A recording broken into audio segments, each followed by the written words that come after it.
Hola, buenas noches, bienvenidos. Ya nos falta poco en nuestro estudio de Génesis. Estamos siempre en el capítulo 49, el penúltimo capítulo de Génesis.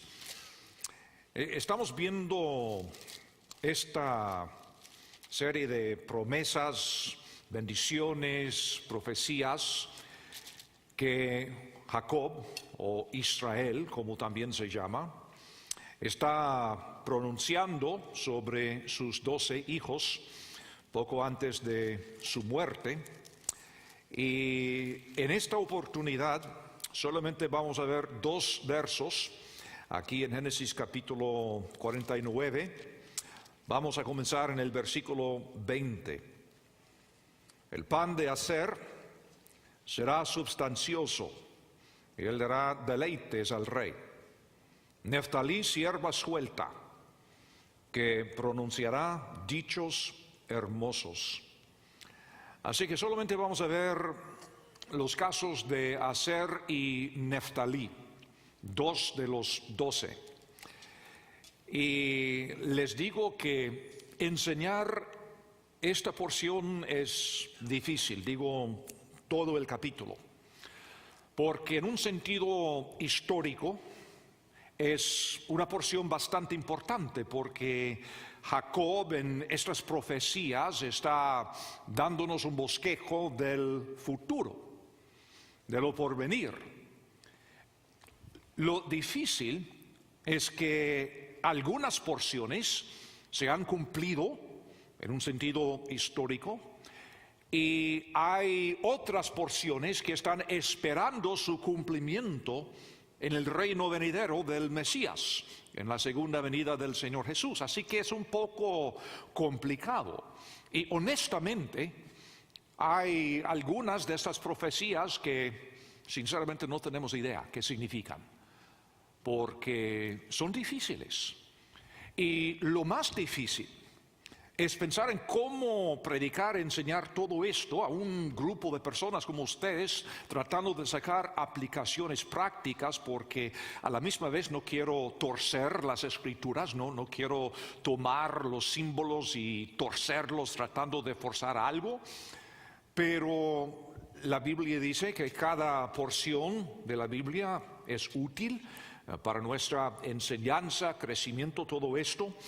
Así que lo que quisiera hacer en el caso de estos dos hermanos, Aser y Neftalí, es darles algunas aplicaciones sugeridas por el ejemplo de estos dos hermanos. No pretendo decir que estas aplicaciones forman el punto principal que Dios tiene en este pasaje, pero es algo parecido cuando llegamos a la Biblia cada mañana, estamos leyendo y queremos entender totalmente lo que el pasaje dice, queremos entender el contexto histórico, queremos entender lo que pasó y queremos entender lo que Dios está enseñando, pero a la misma vez estamos buscando alguna aplicación directa a nuestras personas.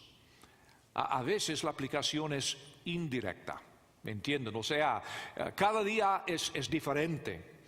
Entonces, vamos a ver esta noche si es posible sacar algunas aplicaciones de la historia de estos dos hermanos y lo que lo hace difícil es que en la Biblia y también en la historia no sabemos mucho de Aser ni Neftalí. Es decir, no son como Judá, o como Dan, o como Benjamín, otras tribus, otros de los hermanos, y tienen un papel, digamos, más público en la Biblia, en la historia. En el caso de estos dos, no sabemos mucho. Lo único que tenemos son casi estos dos versos. Ahora, una pregunta. Si alguien tuviera que resumir tu vida en una oración o dos, ¿qué dirían? ¿Qué dirían? En serio. ¿Cómo sería posible resumir la esencia de tu vida en una oración o máximo 2. ¿Sería bueno o malo? ¿Y qué dirían? Vamos a ver si es posible tomar estos 2 versículos y aprender algo. Versículo 20 habla de hacer. El pan de hacer será substancioso. Ahora, en el capítulo 30 aprendimos que el nombre hacer significa dicha, porque cuando nació su madre estaba pensando qué dicha, y por eso le puso este nombre hacer, y es precisamente literalmente lo que quiere decir. Y aquí, en conexión con hacer, se menciona un pan sustancioso, es decir, rico, muy nutritivo. Y esto me hace pensar en un pasaje que tenemos en Isaías capítulo 30, quizá valdría la pena ver exactamente lo que dijo don Isaías aquí en Isaías capítulo 30 y el versículo 23. Entonces dará el Señor lluvia a tu sementera cuando siembres la tierra, y dará pan del fruto de la tierra, y será abundante y pingüe. Tus ganados en aquel tiempo serán apacentados en espaciosas dehesas. Esto en el contexto del reino milenial futuro, la segunda venida del Mesías.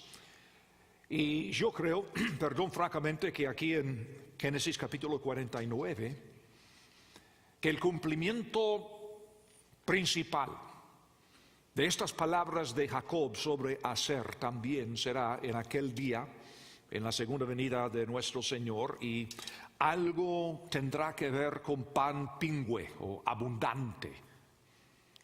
Entonces, ¿qué significa?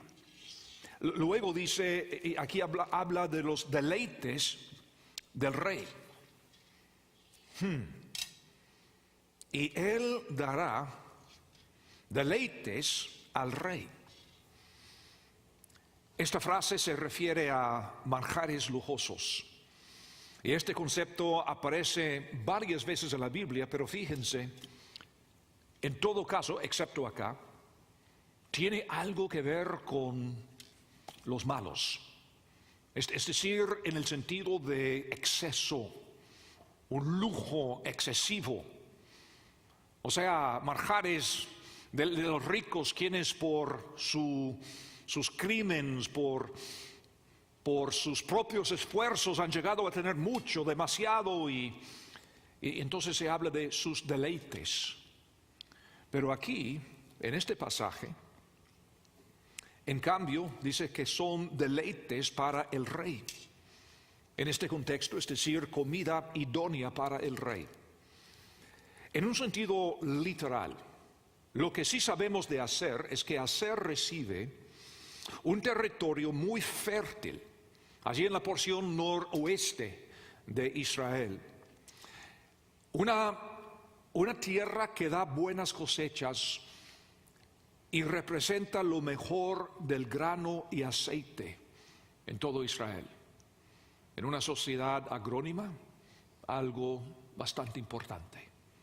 Y Aser recibe este territorio con este pan abundante, rico, nutritivo, comida idónea para el rey.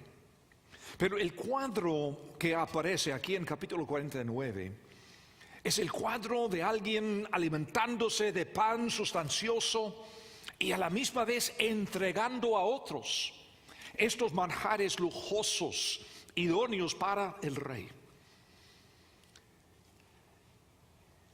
Y como digo, no quiero torcer la escritura, pero me hace pensar en nosotros, que nosotros tan solo podemos entregar lo que hemos recibido.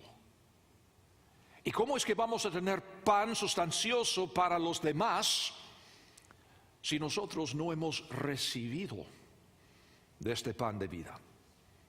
Porque cuando pensamos en el pan y la relación que tiene con la Biblia y con nosotros como el pueblo de Dios, este símbolo del pan aparece varias veces, ¿verdad?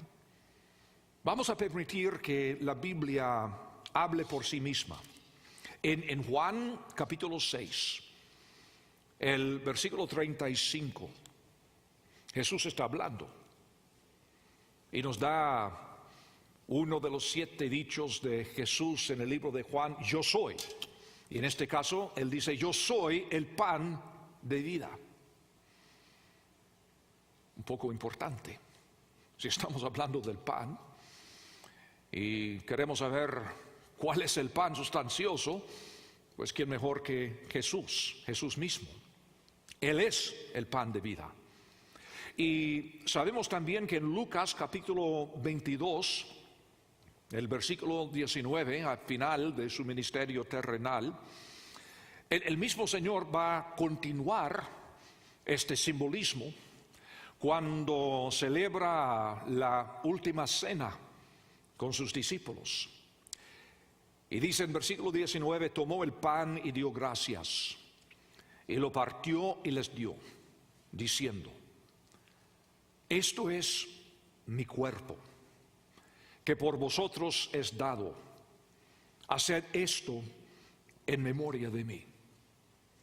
Y cada vez que aquí celebramos la Santa Cena del Señor, el pan, como sabemos nosotros, el pan representa el cuerpo de nuestro Señor. El cuerpo, nosotros somos el cuerpo, la iglesia, pero también en un sentido literal, el cuerpo de Él, el cuerpo de Jesús entregado en la cruz por nosotros.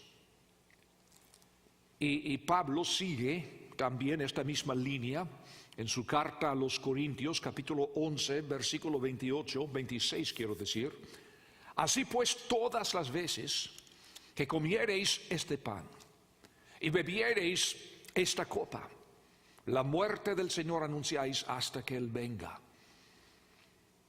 Después de su resurrección, el Señor aparece a algunos de sus discípulos en Galilea, por el lago. Ellos están pescando, no han pescado nada toda la noche. El Señor está esperándoles en la ribera del lago y aparece con pan para acompañar los peces que milagrosamente aparecen. Y ellos reciben para dar a otros. ¿Cuál es la instrucción que da Pedro? Alimentar a sus ovejas. Recibimos para entregar a otros. En Hechos capítulo 2, versículo 42, dice: perseveraban en la doctrina de los apóstoles, en la comunión unos con otros, en el partimiento del pan y en las oraciones. Luego en versículo 46 dice: y perseverando unánimes cada día en el templo y partiendo el pan en las casas, comían juntos con alegría y sencillez de corazón. El pan simbolizando no tan solo la comunión natural, normal que disfrutamos, sino por supuesto también su simbolismo referente a la muerte de nuestro Señor. En 1 Corintios 5:8, Pablo también interpreta este simbolismo un poco más cuando dice: así que celebramos la fiesta, no con la vieja levadura, ni con la levadura de malicia, de maldad, sino con panes sin levadura, de sinceridad y de verdad. En 1 Corintios 11, versículo 28, por tanto, pruébese cada uno a sí mismo, y coma así del pan y beba de la copa. Así que el simbolismo del pan es rico, es profundo, abundante en la palabra del Señor, y la pregunta que yo tendría es si me estoy alimentando de este pan todos los días. Ya que estamos en enero, uno siempre está pensando en leer la Biblia en el resto del año. Algunos de ustedes están pensando en hacerlo al menos una vez este año, algunos 2 o 3 veces o posiblemente más, qué sé yo. Lo importante no es la cantidad de veces, sino el hecho de que estemos cada día comiendo de este pan, es decir, la palabra, comiendo del Señor Jesús, que es el verbo. Aquí tenemos el verbo escrito, Él es el verbo viviente. Y qué bueno recordar la importancia. Y la otra pregunta es si estoy dando este pan idóneo para el Rey. Si estoy partiendo este pan con los demás. Este pan que aún para inconversos representa comunión. Y ya estamos haciendo énfasis en los grupos pequeños, mi casa es su casa, todo esto. Pero si en los grupos pequeños solamente estamos pensando en estar cómodos, y ya que nos conocemos unos a los otros y sabemos quién hace los mejores enchiladas o tamales o lo que fuera y quién tiene la casa más cómoda y cuándo nos es más conveniente reunirnos y quién canta mejor y todo esto, entonces si no estamos haciendo discípulos, hemos fracasado. Hemos fracasado. No estamos compartiendo el pan. Y tenemos pan abundante, pingüe, rico, sustancioso. Entonces, si no estamos haciendo discípulos, si no estamos reproduciéndonos a nosotros mismos en esta forma, entonces no tenemos nada. No es la función que Dios tiene para nosotros. Porque nosotros tenemos que ver con el pan de vida. Y nuestra responsabilidad es compartir. Y cada vez que recibimos la Santa Cena es un recordatorio. Esto es lo que el Señor hizo por nosotros. Ahora a nosotros nos toca entregar este pan a los demás, los que tienen necesidad de él. ¿Qué podemos decir en cuanto a Neftalí? En versículo 21 dice: Neftalí, sierva suelta, que pronunciará dichos hermosos. Ahora también en el capítulo 30 aprendimos el significado de su nombre, que quiere decir algo como contender o luchas, quizá en un sentido más literal. Y como digo, sabemos casi nada de él. Sinceramente, casi nada fuera de lo que tenemos acá. Solo que Neftalí participó prominentemente en la victoria de Barak y Débora en Jueces capítulo 5 sobre los reyes de Canaán. Ahí se menciona Neftalí como uno de los participantes. Y entonces por eso quizá esta profecía que ve a Neftalí como sierva suelta. Y esta figura de la sierva sí aparece varias veces en la Biblia y casi siempre como símbolo de guerreros ágiles y veloces. Y podría darles una lista de 5, 6, 7 versículos de la Biblia donde aparece esta figura. Pero ¿qué más dice Jacob acerca de esta sierva suelta? Dice que pronunciará dichos hermosos. Ahora, ¿tendrá algo que ver con lo que pasó en los días de Jesús? Porque en el mapa uno puede ver dónde está Neftalí, está al lado de Aser, también en esta misma zona noroeste, cerca del mar de Galilea, es decir, en la zona donde andaba Jesús y sus discípulos. Ahora, vamos a ver otra profecía, Isaías capítulo 9. Isaías capítulo 9, el versículo 1. Mas no habrá siempre oscuridad para la que está ahora en angustia, tal como la aflicción que le vino en el tiempo que livianamente tocaron la primera vez a la tierra de Zabulón y a la tierra de Neftalí. Pues al fin llenará de gloria el camino del mar, de aquel lado del Jordán, en Galilea de los gentiles. El pueblo que andaba en tinieblas vio gran luz.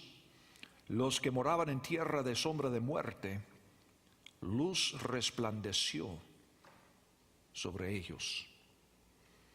Ahora sabemos que este pasaje se cita en el Nuevo Testamento, dándonos a entender que en alguna forma esta profecía se cumplió en el ministerio del Señor Jesús.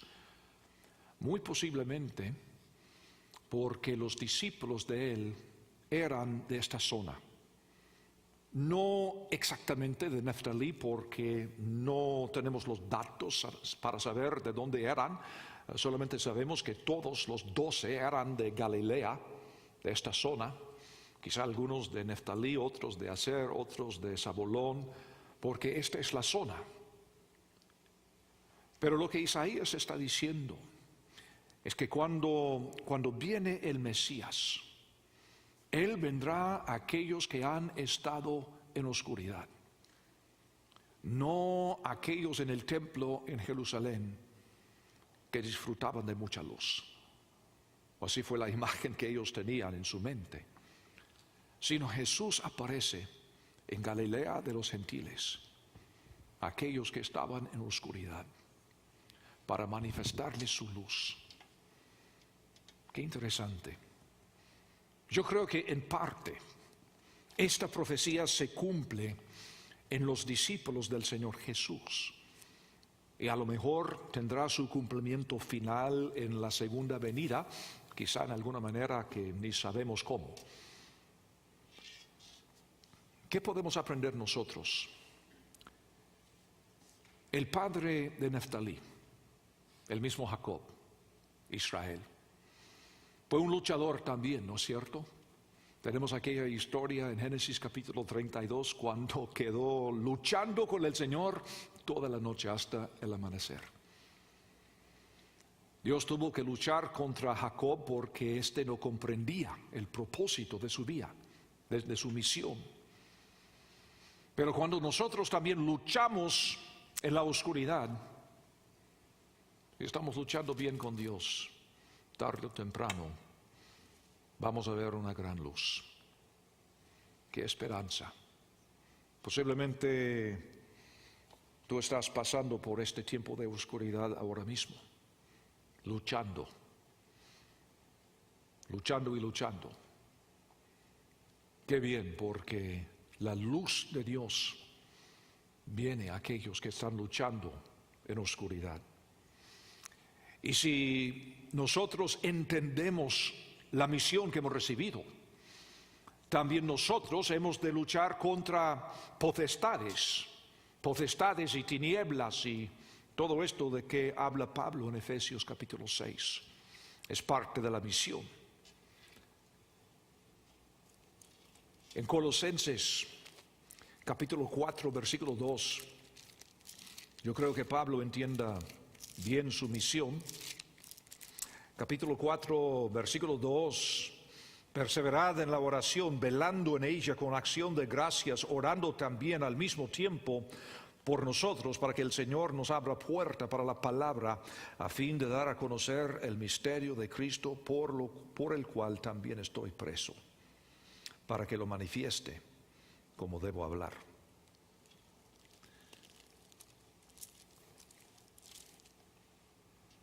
Este luchador también dice, pronunciará dichos hermosos, las buenas nuevas, el Evangelio. ¿De dónde sale? De Galilea, de esta gente. Y ahora somos nosotros que hemos recibido estas buenas nuevas. Y ahora de nosotros depende pronunciar dichos hermosos. Es decir, nosotros también hemos de ser luchadores, pronunciando dichos hermosos. Y como hicimos en el caso del pan, vamos a dejar que la Biblia hable por sí misma. En Mateo capítulo 12, versículo 34, el Señor dijo: generación de víboras, está hablando directamente a los fariseos, ¿cómo podéis hablar lo bueno siendo malos? Porque de la abundancia del corazón habla la boca. Si vamos a pronunciar entonces dichos hermosos, estos dichos hermosos nos salen de corazones malos. Porque dice, de la abundancia del corazón habla la boca. El hombre bueno del buen tesoro del corazón saca buenas cosas, y el hombre malo del mal tesoro saca malas cosas. Mas yo os digo que toda palabra ociosa que hablen los hombres, de ella darán cuenta en el día del juicio. Porque por tus palabras serás justificado y por tus palabras serás condenado. Santiago, tiene tanto que decir. Santiago capítulo 3, versículo 1. Santiago 3. Hermanos míos, no os hagáis maestros muchos de vosotros, sabiendo que recibiremos mayor condenación. Porque todos ofendemos muchas veces. Si alguno ofende en palabra, este es varón perfecto, maduro, equipado, capaz también de refrenar todo el cuerpo. Y aquí nosotros ponemos freno en la boca de los caballos para que nos obedezcan, y dirigimos así todo su cuerpo. Mirad también las naves, aunque tan grandes y llevadas de impetuosos vientos, son gobernadas con un muy pequeño timón por donde el que las gobierna quiere. Así también la lengua es un miembro pequeño, pero se jacta de grandes cosas. He aquí cuán grande bosque enciende un pequeño fuego. Y la lengua es un fuego, un mundo de maldad. La lengua está puesta entre nuestros miembros y contamina todo el cuerpo, e inflama la rueda de la creación, y ella misma es inflamada por el infierno. Porque toda naturaleza de bestias y de aves y de serpientes y de seres del mar se doma y ha sido domada por la naturaleza humana. Pero ningún hombre puede domar la lengua, que es un mal que no puede ser refrenado, llena de veneno mortal. Con ella bendecimos al Dios y Padre, y con ella maldecimos a los hombres que están hechos a las semejanzas de Dios. De una misma boca proceden bendición y maldición, hermanos míos. Esto no debe ser así. Efesios capítulo 4. Efesios 4, 29. Ninguna palabra corrompida salga de vuestra boca, sino la que sea buena para la necesaria edificación, a fin de dar gracia a los oyentes. Y no contristéis al Espíritu Santo de Dios, con el cual fuisteis sellados para el día de la redención. Quítense de vosotros toda amargura, enojo, ira, gritería y maledicencia y toda malicia. Antes, sed benignos unos con otros, misericordiosos, perdonándoos unos a otros, como Dios también os perdonó a vosotros en Cristo. Y finalmente en Colosenses capítulo 3, versículo 8. 3:8 de Colosenses: pero ahora dejad también vosotros todas estas cosas: ira, enojo, malicia, blasfemia, palabras deshonestas de vuestra boca. No mintáis los unos a los otros, habiéndoos despojado del viejo hombre con sus hechos. Versículo 16. La palabra de Cristo more en abundancia en vosotros, enseñándoos y exhortándoos unos a otros en toda sabiduría, cantando con gracia en vuestros corazones al Señor con salmos e himnos y cánticos espirituales. Y todo lo que hacéis, sea de palabra o de hecho, hacedlo todo en el nombre del Señor Jesús, dando gracias a Dios Padre por medio de Él. Y capítulo 4, versículo 6. sea vuestra palabra siempre con gracia, sazonada con sal, para que sepáis cómo debéis responder a cada uno. En el caso de Aser vimos la imagen del pan. Y en el caso de Neftalí vimos la imagen de un luchador, un guerrero y también pronunciando dichos hermosos. ¿Y qué tienen en común estas dos imágenes? Dando las palabras de vida, las palabras de Dios a los demás y luchando como sea necesario.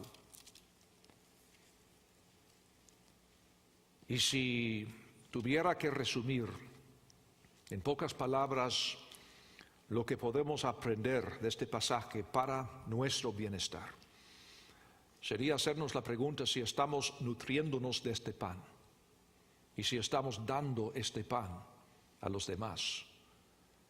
¿Qué tal tu enfoque en cuanto a lo que es compartir tu fe? Eso de ser discípulo de Cristo Jesús no es sentarnos, es compartir y a veces luchar, a veces sacrificar. No es simplemente escuchar. Entonces, ¿cómo nos va? ¿Y qué nos falta para ser discípulos? Para reproducirnos a nosotros mismos, si es que hemos recibido de este pan sustancioso. Entonces, ¿qué estamos haciendo para entregar a los demás estos manjares idóneos para el Rey? ¿Y qué estamos haciendo luchando para pronunciar estos dichos hermosos? Porque esta es la misión que hemos recibido. Así que nos quiero animar a seguir adelante, creciendo, aprendiendo, edificándonos unos a otros, pero siempre recordando que la misión se extiende hacia afuera, no hacia adentro, hacia aquellos que no tienen luz. No algo forzado, sino algo muy natural, compartiendo nuestra fe con familia, con amigos, con vecinos, compañeros de trabajo y de estudio. Algo muy, muy natural, si nosotros nos estamos nutriendo cada día en este pan de vida. Oremos. Padre Santo, tu palabra seguramente es pan sustancioso, rico, delicioso. Y Señor, te confieso que a veces es tan profundo que es imposible entenderlo todo. Pero Señor, es posible esta noche entender lo suficiente para hacer un análisis de nuestras vidas y ver cómo es que estamos creciendo, si nuestro enfoque está hacia adentro, pensando en nosotros mismos, o si estamos pensando en hacer discípulos. Es necesario, Señor, alimentarnos de tu palabra y así vamos a crecer, pero no que la meta en sí sea simplemente nuestro crecimiento, porque tú también, Señor, nos has dado la promesa de pasar la eternidad contigo, donde vamos a tener todo cuanto necesitamos. Pero Señor, hoy en día estamos aquí en esta tierra porque nos has dado una misión. Y te suplico que nos enseñes cómo avanzarnos en esta misión, compartiendo nuestra fe con aquellos que todavía no la comparten. En el nombre de Cristo Jesús. Amén.